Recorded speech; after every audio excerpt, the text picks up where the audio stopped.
Hello बच्चों, let us see this question. For a rocket propulsion, velocity of exhaust gases relative to rocket is 2 km per second. If the mass of the rocket system is 1000 kg, then the rate of fuel consumption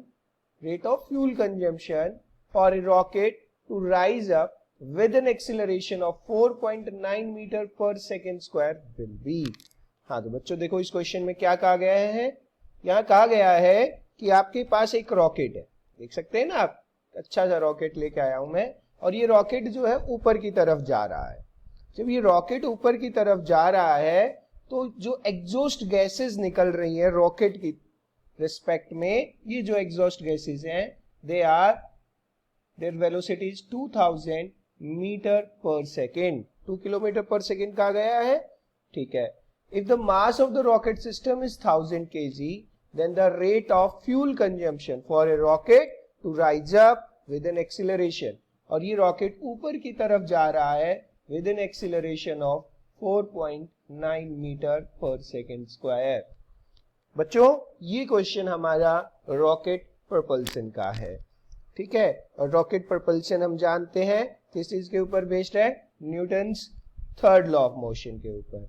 right. तो basic concept जो हम इस question में use करना चाहते हैं वो हम इक्वेशन ऑफ रॉकेट, अगर आपको याद नहीं है तो वो इक्वेशन जो है वो आप पढ़ें.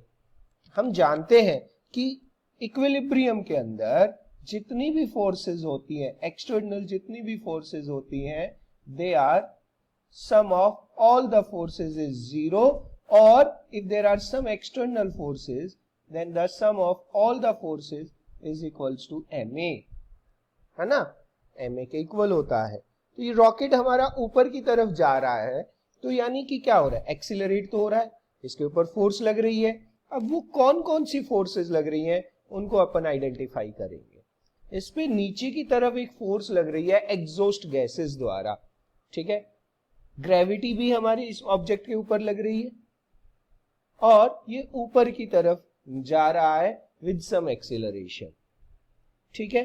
तो जो ऊपर की तरफ जा रहा है इसका जो मास होगा that will be equals to upward thrust force minus gravitational forces mg.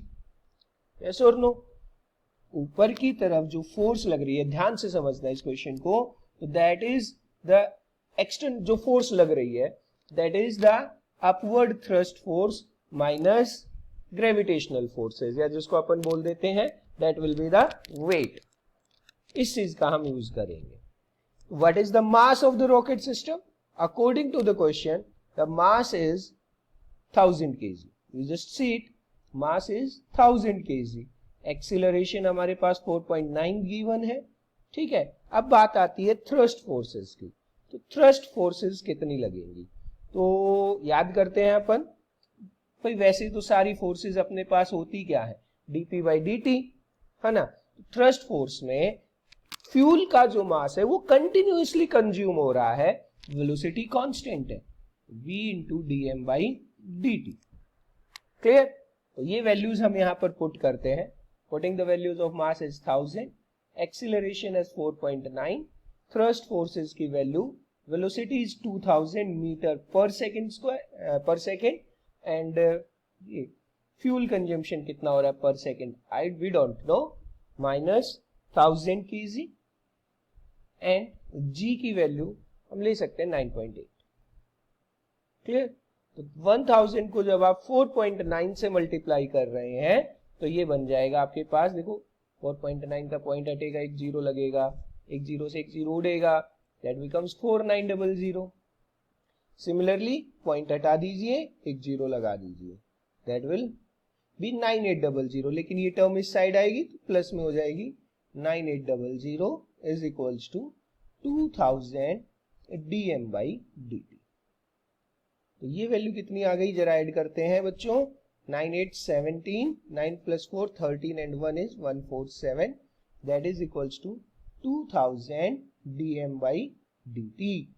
दो जीरोस हम कैंसिल कर रहे हैं, तो dm by dt की जो वैल्यू है, फ्यूल कंजम्पशन का जो रेट है that comes to be 147 by 20, or I can say that 14.7 by 2, that comes to be 7.35 kg meter per kg per second, not meter per second, nahi, kg, that is the mass per second. That will be our answer. Let us check the option.